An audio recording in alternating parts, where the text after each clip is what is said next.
안녕하세요. 두렌의 임진수 준목입니다. 오늘은 오늘부터의 세계 책을 리뷰하는 시간입니다.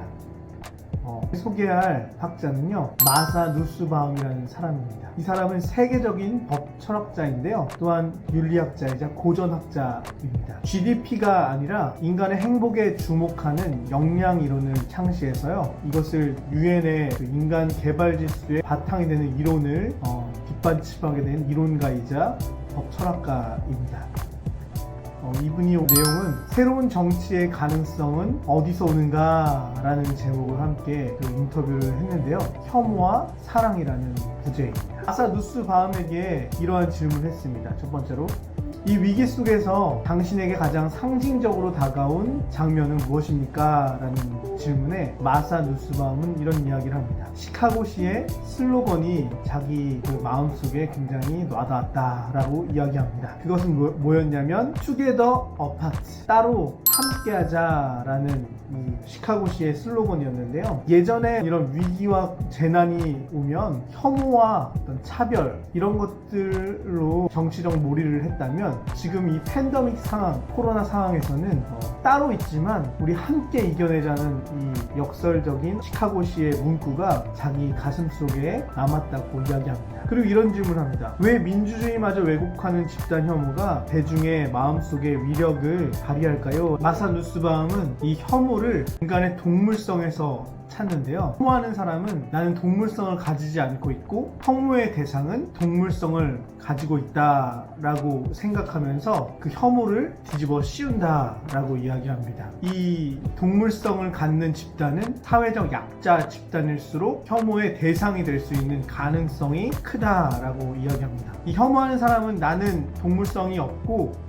바로 약자인 너희들은 동물성을 가지고 있는 혐오의 대상이야 라고 이야기하면서 그 동물적인 고약한 냄새는 그 약자 집단, 혐오의 대상인 집단에게서만 난다 라고 이야기하면서 차별을 두는 인간의 그 습성에 대해서 이야기하고 있기 때문에, 이것이 집단 혐오가 마음속에서 강력한 위력을 발휘한다. 인간들의 무리에서는, 공동체에서는 집단 혐오가 강력하게 발휘할 수 있다라고 이야기합니다. 또 이런 질문을 하죠. 코로나19로 많은 생명을 잃고 있습니다. 이런 상황에서 인간으로서 취약함을 인식한다는 것은 어떠한 의미일까요? 마사 누스바움은 이런 이야기를 해요. 혐오는 우리를 갈라놓지만 취약함은 우리를 뭉치게 한다 라고 이야기합니다. 마사 누스바움은 평소 본인이 그렇게 정치적으로는 마음에 들지 않았던 영국의 총리인 보리스 존슨의 건강이 코로나로 인해 악화되는 것을 보면서, 정치적인 성향은 둘이 맞지 않았지만 보리스 존슨 총리의 건강을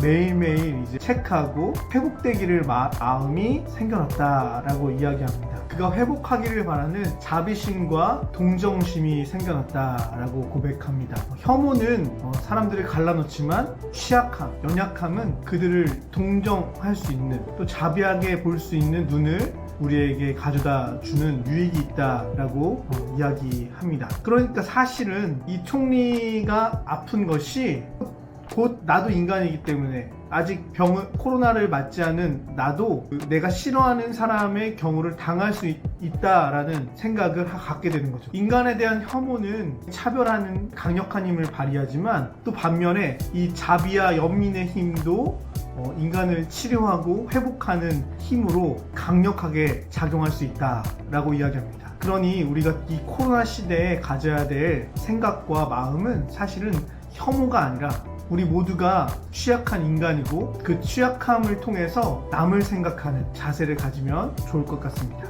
마지막으로 이런 질문을 한번 다뤄볼까요? 우리가 구현해야 할 사회 정의는 무엇일까요? 마사 누스바움은 이렇게 대답합니다. 우리가 구현해야 할 정의는 인간이 각자 자신의 역량을 개발하도록 존중하는 것입니다. 정의에 대한 최소한의 개념은 제가 주장하는 역량의 순위에 있습니다. 인간의 역량을 창조하는 조건을 정리를 했는데요, 평균 수명을 누릴 수 있는 조건, 건강을 보호할 권리, 이동할 수 있는 신체의 보전, 자존감을 지키며 타인과 관계 맺을 수 있는 조건 등등이 바로 인간의 역량을 창조하는 조건입니다. 모든 항목에서 최저 기준을 채운다면 그 사회는 정의로운 사회로 불릴 수 있을 것입니다 라는 이야기를 합니다. 그러면서 다음 이야기가 재밌는데요.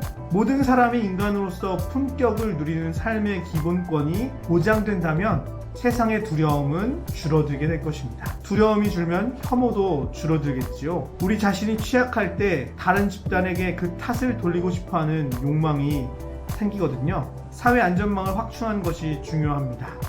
의료 시스템을 강화하고 존엄을 지킬 수 있는 최저임금을 보장하고 모두가 교육받을 수 있는 안전망이 갖추어진다면 우리 사회의 불안은 확실히 줄어들 것입니다.